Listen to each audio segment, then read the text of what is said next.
দেখো এটা খুললাম কাগজটা, কি দারুণ এসছে দেখো, আমার পুরো মনের মতো শাড়ি।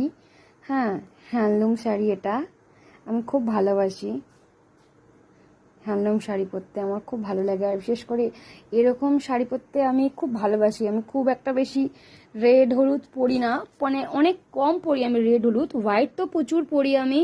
সাদা আমার সব থেকে বেস্ট হচ্ছে আমার সাদা, আমি প্রচুর ভালোবাসি। সব থেকে ফেভারিট কালার আমার সাদা, শাড়ি আমি মারাত্মক ভালোবাসি। এটা হচ্ছে আঁচল পোর্শনটা, পুরোটাই খুলি আমি, তা না হলে বুঝতে পারবো না ঠিক। ওয়াও, দারুণ এসছে, কিন্তু দারুণ এসছে শাড়িটা।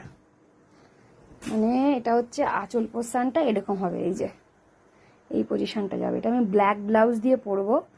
হ্যাঁ, এটা পরবো রাত্রেবেলা ব্ল্যাক কালারের ব্লাউজ দিয়ে। আর